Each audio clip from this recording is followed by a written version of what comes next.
베드로 전서의 배경은 고난입니다. 베드로 전서가 전해질 당시 예수님을 믿는 자들이 고난 가운데 있음이 분명합니다. 베드로 전서의 배경이 고난이지만 베드로 전서의 별명이 무엇입니까? 고난의 서신입니까? 아닙니다.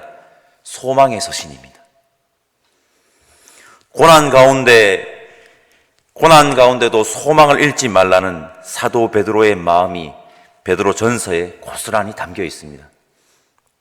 고난은 참 그리스도인을 잠식시키지 못합니다. 왜입니까? 예수 그리스도의 소망이 그 안에 가득하기 때문입니다. 고난 가운데 소망이라는 진수를 제대로 보여주는 말씀이 바로 베드로 전서입니다. 오늘은 그중 베드로전서 4장 말씀입니다. 베드로전서 4장 말씀을 묵상하면서 제가 느낀 것은 베드로전서 4장은 엑기스다. 엑기스. 베드로전서 4장은 베드로전서의 엑기스입니다. 좋은 재료로 만든 농축 엑기스는 힘들 때 먹으면 힘이 납니다. 저는 말씀을 준비하면서 그리스도인으로 살아가면서 지치고 힘들 때, 믿음의 삶을 살아가다가 지칠 때 고난 가운데 소망의 농축 엑기스인 베드로전서 4장을 펼쳐서 읽어야 되겠다는 다짐을 해보았습니다. 그때마다 우리 1절에서 3절까지 말씀 함께 읽어보겠습니다. 1절에서 3절입니다. 그리스도께서 이미 육체의 고난을 받으셨으니 너희도 같은 마음으로 갑옷을 삼으라. 이는 육체의 고난을 받은 자는 죄를 그쳤음이니 그 후로는 다시 사람의 정욕을 따르지 않고 하나님의 뜻을 따라 육체의 남은 때를 살게 하려 함이라. 너희가 음란과 정욕과 술 취함과 방탕과 향락과 무법한 우상 숭배를 하여 이방인의 뜻을 따라 행한 것은 지나간 때로 족하도다. 아멘. 갑옷을 삼으라고 하십니다. 갑옷은 외부의 공격을 방어하는 중요한 장비입니다. 세상의 풍토를 방어하기 위해 갑옷을 삼으라고 하는데 이 갑옷이 어떤 갑옷입니까? 예수 그리스도와 같은 마음의 갑옷입니다. 그리스도께서 이미 육체의 고난을 받으셨으니 너희도 같은 마음으로 갑옷을 삼으라. 예수 그리스도는 왜 십자가의 길을 걸으셨습니까? 예수 그리스도는 왜 고난을 선택하셨습니까? 사랑입니다. 생명입니다. 여러분, 세상은 남을 희생시켜 자신이 사는 것을 당연히 생각합니다. 당연하게 생각합니다. 그러나 예수님은 자신을 희생시켜 남을 살리는 것을 선택하셨습니다. 이것이 예수 그리스도께서 십자가의 길을 걸으신 이유이고 고난을 선택하신 이유입니다. 이것이 예수 그리스도의 마음입니다. 예수 그리스도의 마음. 그 사랑이 우리를 살리신 것입니다. 베드로전서는 같은 마음으로 갑옷을 입으라고 합니다. 예수 그리스도의 마음을 소유함으로 세상의 풍토를 이길 힘을, 고난을 견딜 힘을 얻으라는 것입니다. 여러분, 우리 역시 예수 그리스도의 같은 마음의 갑옷을 입고 이 세상의 풍토를 이깁시다. 그 마음은 사랑이며 생명입니다. 자신을 희생시켜 남을 살리는 숭고한 예수 그리스도의 마음입니다. 그 마음을 소유한 자들이 우리들이기를 소망합니다. 2절과 3절을 보면 그리스도와 같은 마음의 갑옷을 입고 하나님의 뜻을 따라 살아야지 이방인의 뜻을 따라 살아서는 안 된다고 합니다. 이방인의 뜻을 따라서 살아가는 것은 음란, 정욕, 술 취함, 방탕, 향락, 무법한 우상 숭배입니다. 음란, 정욕, 술 취함, 방탕, 향락, 무법한 우상 숭배. 여러분 잘 보십시오. 이방인의 뜻을 따라 살아가는 것은 자기 자신만을 위해서 사는 삶을 말하는 것입니다. 남이 어찌되었든 간에 자기만 즐기면 장땡이고 자기만 좋으면 장땡이지 하면서 사는 삶을 말하는 겁니다. 여러분, 이것이 우리가 사는 세상 아닙니까? 우리가 사는 세상. 우리가 그 세상 한복판에 있습니다. 그러나 우리는 그렇게 살면 안 됩니다. 하나님의 뜻대로 살아야 하며 예수님의 마음으로 살아야 합니다. 4절 말씀을 제가 한번 읽어보겠습니다. 이러므로 너희가 그들과 함께 그런 극한 방탕에 다름질하지 아니하는 것을 그들이 이상히 여겨 비방하나. 무슨 말입니까? 다들 그렇게 사는데 뭐 어때? 이렇게 하는 것입니다. 다들 자기 자신만 즐기면 장땡이고 자기만 좋으면 된 거지 하면서 사는데 뭐가 문제야? 라는 것입니다. 다 그래도 우리는 그러면 안 됩니다. 다 그래도 우리는 그러면 안 됩니다. 그리고 그것은 문제입니다. 괜찮은 게 아닙니다. 문제입니다. 저는 이런 풍토를 이렇게 표현합니다. 비정상이 정상이 되어버린 세상.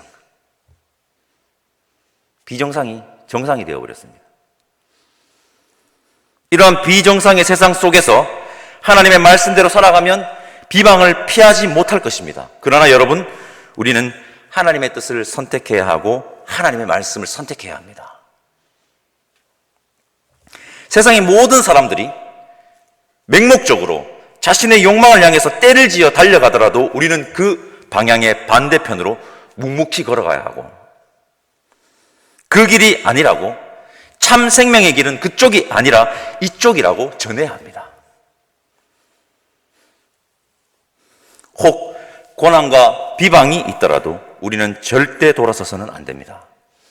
때론 힘들지만 우리는 묵묵히 생명의 길로 걸어가야 하는 그리스도인임을 잊어서는 안 될 것입니다. 여러분, 우리는 그리스도인입니다. 그리스도인. 6절 말씀 읽어봅시다. 6절입니다. 이를 위하여 죽은 자들에게도 복음이 전파되었으니 이는 육체로는 사람으로 심판을 받으나 영으로는 하나님을 따라 살게 하려 함이라. 아멘. 죽은 자들에게도 복음이 전파되었으니, 죽은 자들에게 복음이 전파된다고?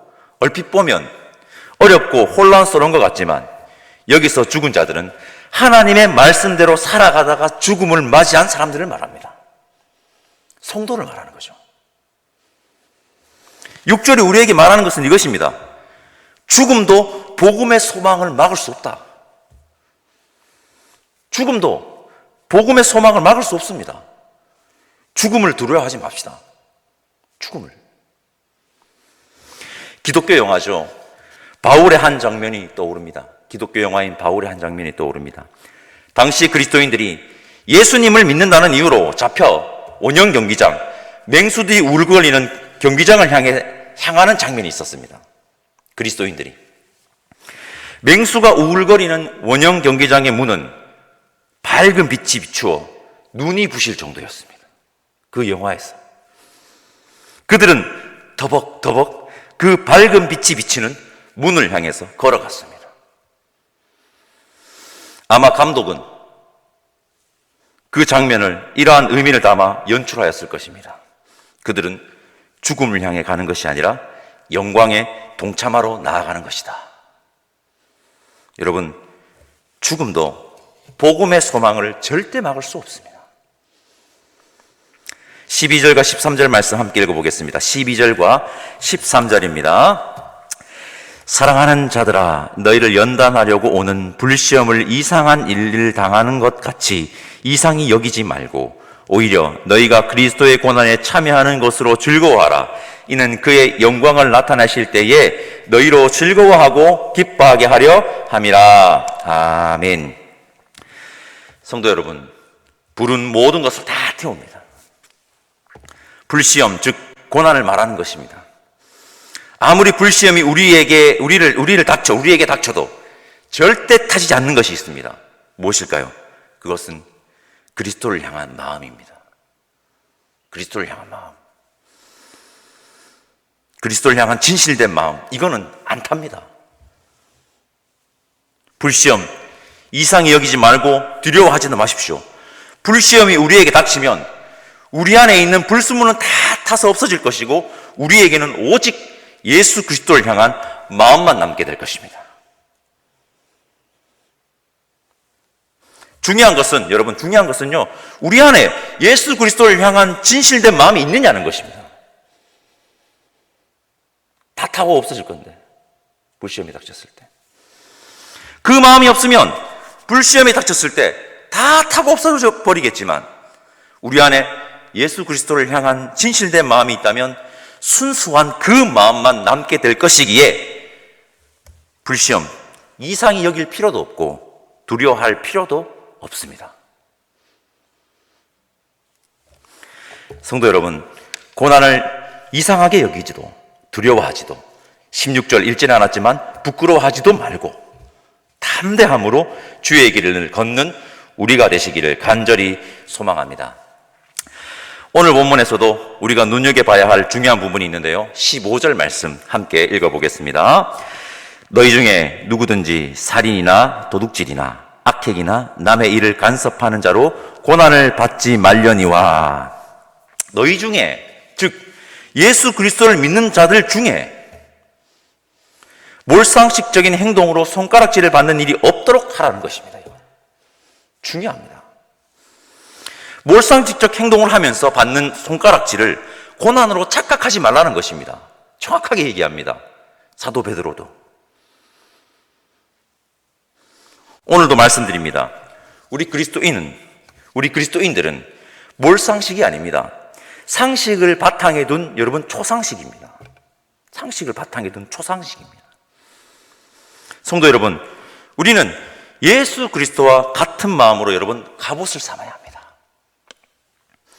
그 마음은 사랑이고 생명입니다. 우리는 자기 자신만 즐기면 장땡이고 자기만 좋으면 되는 이방인의 뜻이 아닌 하나님의 뜻을 따라 살아가야 합니다. 다들 그렇게 살아. 괜찮아. 아니, 안 괜찮습니다. 안 괜찮습니다. 다들 그래도 우리는 하나님의 뜻을 택해야 하는 그리스도인임을 잊지 맙시다. 다들 그래도. 죽음도 우리에게 있는 복음의 소망을 막지 못합니다.